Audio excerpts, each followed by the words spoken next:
ഇന്ന് നമ്മൾ കാണാൻ പോകുന്നത് ഒരു രാജ്യത്തെ മുഴുവനും ഞെട്ടിപ്പിച്ച ഒരു സംഭവം. കോടതി പോലും ഇതിനെ അപൂർവങ്ങളിൽ അപൂർവമായ കേസെന്ന് പ്രഖ്യാപിച്ചു.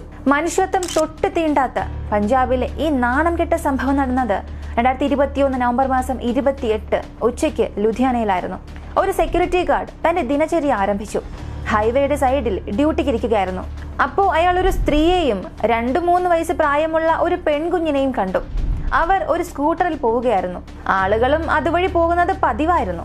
എന്നാൽ സെക്യൂരിറ്റി ഗാർഡിന് അതല്പം വിചിത്രമായി തോന്നിയതിന് കാരണം അവർ പോകുന്ന ആ ദിശയായിരുന്നു. ഹൈവേയിൽ നിന്നും അകത്തോട്ട് ഒരു മൺപാത ഉണ്ട്. അവിടെ അങ്ങനെ ആൾ സഞ്ചാരം അധികമൊന്നുമില്ല. കെട്ടി പൂർത്തിയാകാത്ത പ്ലോട്ടുകൾ അവിടെയുണ്ട്. പിന്നെ കാടും. വിചിത്രമായി തോന്നിയെങ്കിലും ആ സമയം അയാൾ അത് കാര്യമാക്കിയില്ല. ഒരു അരമണിക്കൂറുകൾക്ക് ശേഷം ആ യുവതി അതേ വഴി തിരികെ വന്നു. പക്ഷെ ഇപ്പോഴായിരുന്നു സെക്യൂരിറ്റിക്ക് ഒരു സംശയം തോന്നിയത്. യഥാർത്ഥത്തിൽ പോകുമ്പോൾ ആ സ്ത്രീയോടൊപ്പം ഒരു പെൺകുഞ്ഞുണ്ടായിരുന്നു. പക്ഷേ ഇപ്പൊ തനിച്ചാണ് വരുന്നത്.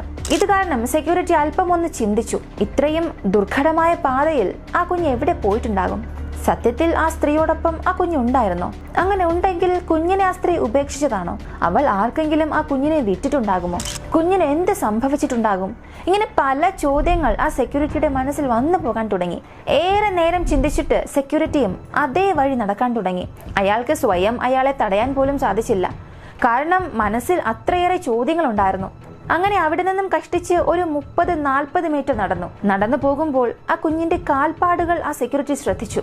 ഇപ്പൊ സെക്യൂരിറ്റി ഒരു കാര്യം ഉറപ്പിച്ചു, സ്ത്രീയോടൊപ്പം കുഞ്ഞ് വന്നിട്ടുണ്ട്. അങ്ങനെയെങ്കിൽ അവൾ ആ കുഞ്ഞിനെ ഇവിടെ എവിടെയെങ്കിലും ഉപേക്ഷിച്ചതാണോ? പക്ഷെ അതിനുശേഷം ആ കുഞ്ഞിന്റെ കാൽപ്പാടുകൾ അപ്രത്യക്ഷമായി. ചുറ്റുമുള്ള പ്രദേശങ്ങളിലെല്ലാം ഒരല്പസമയം നടന്ന് തിരിഞ്ഞു നോക്കി. എന്നാൽ കുഞ്ഞിനെ എവിടെയും കണ്ടെത്താനാകാത്തത് കൊണ്ട് സെക്യൂരിറ്റിയും തിരികെ പോയി. പക്ഷെ ആ സെക്യൂരിറ്റിക്ക് അറിയില്ലായിരുന്നു അപൂർവങ്ങളിൽ അപൂർവമായ ഒരു കേസിനാണ് താൻ സാക്ഷ്യം വഹിച്ചിരിക്കുന്നത് എന്ന്.